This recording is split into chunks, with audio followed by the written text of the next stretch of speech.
Assalamualaikum warahmatullahi wabarakatuh. Halo Sobat ATR BPN, salam sehat dan sukses. Perkenalkan, nama saya Dadang Wijanarko. Senang sekali rasanya kita dapat berjumpa kembali dalam rangkaian video tentang siap menghadapi penilaian kompetensi. Dalam kali ini, kita akan berbincang-bincang mengenai salah satu kompetensi dari 8 kompetensi manajerial, yaitu kompetensi pengembangan diri dan orang lain. Video ini merupakan video seri ke-8 dari 12 seri rangkaian video siap menghadapi penilaian kompetensi yang kami sajikan. Baik Sobat ATR BPN, bersama saya telah hadir 2 narasumber yang sangat luar biasa ini yang akan menyampaikan penjelasan terkait dengan kompetensi pengembangan diri dan orang lain. Yang pertama adalah Pak Sarjono Agus Santoro. Iya Pak. Ya. Nah, selanjutnya adalah Bapak Riono. Gimana kabarnya Pak? Halo, alhamdulillah baik. Baik. Keduanya adalah asesor SDM aparatur ahli madya di Kementerian ATR BPN yang sudah berpengalaman dalam mengelola SDM di Kementerian ATR BPN, baik di pusat, di Kanwil maupun di kantor pertanahan. Kedua narasumber ini akan memberikan penjelasan mengenai hal-hal yang terkait dengan kompetensi pengembangan diri dan orang lain, atau yang sering kita singkat kompetensi PDOL, itu yang sering kita dengar. Nah, seperti halnya kompetensi manajerial yang lainnya, kompetensi PDOL ini terdiri dari 5 level. Namun pada kesempatan kali ini, kita hanya membahas level 1 sampai level 3. Pada kesempatan pertama, saya akan menanyakan kepada Pak Sarjono nih, terlebih dahulu nih Pak. Apa sih yang dimaksud dengan kompetensi pengembangan diri dan orang lain Pak? Baik, terima kasih Pak Danang, Sobat ATR BPN dimanapun berada, salam sehat dan salam sukses untuk kita semua. Sebelum kita memasuki pembahasan masing-masing level, Sobat ATR BPN harus tahu dulu nih, apa itu kompetensi pengembangan diri dan orang lain.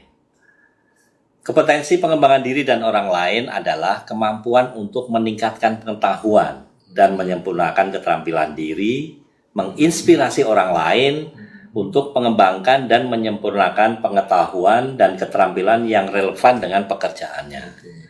Dan pengembangan karir jangka panjang, mendorong kemauan belajar sepanjang hidup, memberikan saran, bantuan, umpan balik, bimbingan guna membantu orang lain untuk mengembangkan potensi dirinya. Oh gitu. Jadi seorang PNS itu dituntut selain meningkatkan pengetahuan dan keterampilan dirinya, juga harus mampu mengembangkan kemampuan orang lain ya Pak ya? Betul Pak Danang. Gitu. Nah, kalau deskripsi pada level 1 dari kompetensi pengembangan diri dan orang lain ini, mungkin Pak Riono bisa menjelaskan Pak.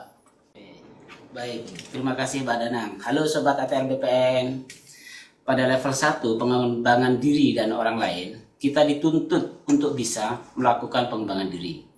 Indikator perilaku yang pertama pada level 1 ini, tinjau perilaku kita. Apakah kita mampu mengidentifikasi kebutuhan pengembangan diri dan menyeleksi sumber serta metodologi pembelajaran yang diperlukan. Untuk memenuhi indikator perilaku ini, kita harus memenuhi 2 hal, Pak. Yaitu pertama, kita harus bisa mengidentifikasi kebutuhan pengembangan diri kita. Yang kedua, menyeleksi sumber serta metodologi pembelajaran yang kita perlukan, Pak. Nah, untuk indikator perilaku kedua pada level 1 ini, tinjau perilaku kita. Apakah kita menunjukkan usaha yang mandiri untuk mempelajari keterampilan maupun kemampuan baru dari berbagai media pembelajaran? Untuk memenuhi indikator ini, kita harus bisa menunjukkan usaha mandiri dan berupaya meningkatkan diri dengan belajar dari orang lain yang berwawasan luas di dalam organisasi. Bisa mungkin melalui mentoring atau coaching, Pak. Oh gitu. Itu, Pak. Baik, jadi poin penting dari indikator perilaku pada level 1 ini tepatnya seperti apa ya Pak Riono? Oke, saya akan menjelaskan lebih lanjut terkait dengan indikator perilaku pada level 1. Poin penting dari indikator perilaku pada level 1 ini adalah yang pertama, kita harus bisa mengidentifikasi kebutuhan pengembangan diri dan menyeleksi sumber serta metodologi pembelajaran yang diperlukan. Yang kedua, bahwa kita harus bisa menunjukkan usaha mandiri untuk mempelajari keterampilan atau kemampuan baru dari berbagai media pembelajaran. Yang ketiga, kita harus berupaya meningkatkan diri dengan belajar dari orang lain yang berwawasan luas di dalam organisasi. Oh gitu. Berarti inti dari level 1 ini adalah seorang PNS dituntut untuk bisa melakukan pengembangan dirinya ya Pak ya? Betul, masih sekup diri sendiri Pak nih. Diri sendirinya. Ya, belum keluar nih. Belum keluar, baik. Betul Pak. Baik, nah kalau untuk level 2 seperti apa sih Pak Sarjono? Barangkali Bapak bisa menjelaskan deskripsi berikut indikator-indikatornya perilaku dari kompetensi PDOL level 2 ini Pak. Silakan Pak. Baik, Pak Danang. Untuk deskripsi kompetensi pengembangan diri dan orang lain level 2 adalah meningkatkan kemampuan bawahan dengan memberikan contoh dan penjelasan cara melaksanakan suatu pekerjaan. Sebagaimana tadi sudah disampaikan oleh Pak Riono, pada level 1 kalian dituntut untuk mampu mengembangkan diri. Ya. Sedangkan pada level 2 ini kalian dituntut untuk bisa meningkatkan kemampuan orang lain. Dalam hal ini adalah bawahan atau anggota tim kalian. Indikator perilaku pertama level 2 kompetensi PDOL adalah tinjau perilaku kerja kalian. Apakah sudah meningkatkan kemampuan bawahan dengan memberikan contoh, instruksi, penjelasan, dan petunjuk praktis yang jelas kepada bawahan dalam menyelesaikan suatu pekerjaan. Nah, untuk memenuhi indikator ini, kalian harus bisa menunjukkan sudah meningkatkan kemampuan bawahan dengan memberikan contoh, instruksi, penjelasan, dan petunjuk praktis yang jelas kepada bawahan dalam menyelesaikan suatu pekerjaan. Kemudian indikator kedua level 2, tinjau perilaku kerja kalian. Apakah kalian sudah membantu bawahan untuk mempelajari proses, program, atau sistem baru? Nah, untuk memenuhi indikator perilaku ini, kalian harus bisa menunjukkan sudah membantu bawahan mempelajari proses, program, atau sistem baru atau belum. Mungkin dengan melakukan mentoring atau coaching gitu ya. Kemudian indikator perilaku ketiga dari level 2, tinjau perilaku kerja kalian. Apakah kalian sudah pernah menggunakan metode lain untuk meyakinkan bahwa orang lain telah memahami penjelasan atau pengarahan yang kita berikan? Untuk memenuhi indikator perilaku ini, kalian harus menunjukkan metode yang kalian gunakan untuk meyakinkan bahwa orang lain telah memahami penjelasan dan pengarahan yang kalian berikan. Begitu Pak Danang. Oh gitu. Ya. Baik, berarti poin-poin penting dari indikator perilaku level 2 ini apa ya Pak Sarjono? Ya, poin penting dari indikator perilaku pada level 2 ini adalah yang pertama, meningkatkan kemampuan bawahan dengan memberikan contoh, instruksi, penjelasan, dan petunjuk praktis yang jelas kepada bawahan dalam menyelesaikan suatu pekerjaan. Kemudian yang kedua, membantu bawahan untuk mempelajari proses, program, atau sistem baru. Dan yang ketiga adalah menggunakan metode lain untuk meyakinkan bahwa orang lain telah memahami penjelasan dan pengarahan yang kita berikan. Begitu Pak Dana. Baik Mas Sarjono, berarti inti pada level 2 ini bahwa seorang PNS dituntut untuk mampu meningkatkan kemampuan bawahannya ya Pak ya? Betul Pak Dana. Oh baik. Nah, kalau untuk level 3, seperti apa ya deskripsi dan indikator perilakunya Pak Riono? Oke, baik. Terima kasih Pak Danang.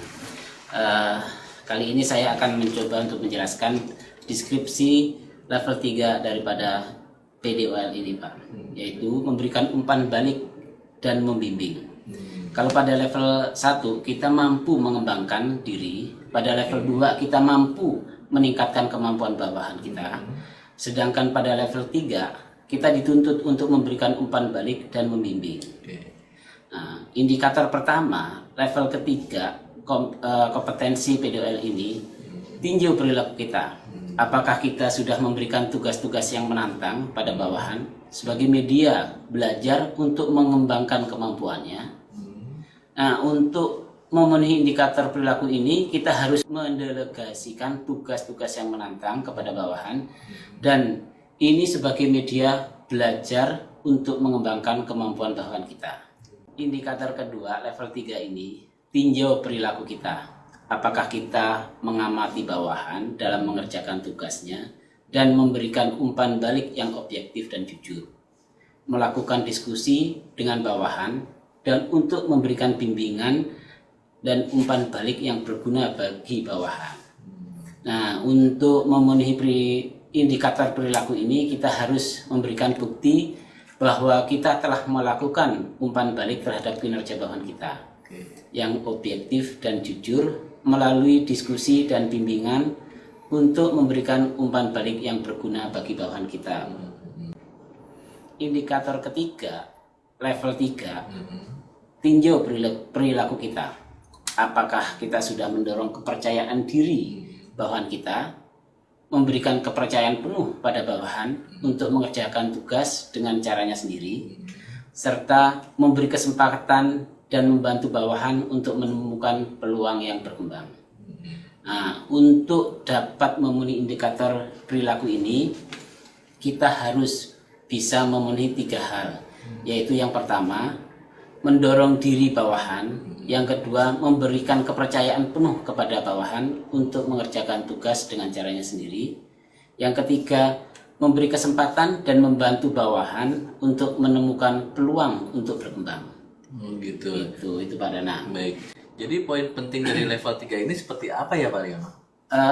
Untuk poin yang penting dari level 3 ini bisa saya jelaskan bahwa yang pertama, kita bisa memberikan tugas yang menantang kepada bawahan sebagai media untuk belajar dan mengembangkan kemampuannya. Yang kedua, kita harus mengamati bawahan dalam mengerjakan tugasnya dan memberikan umpan balik yang objektif dan jujur. Melakukan diskusi kepada bawahan dan memberikan bimbingan umpan balik yang berguna bagi bawahan. Yang terakhir, kita harus mendorong dan memberikan kepercayaan kepada bawahan untuk mengerjakan tugas dengan caranya sendiri. Memberi kesempatan dan membantu kepada bawahan menemukan peluang untuk dapat berkembang.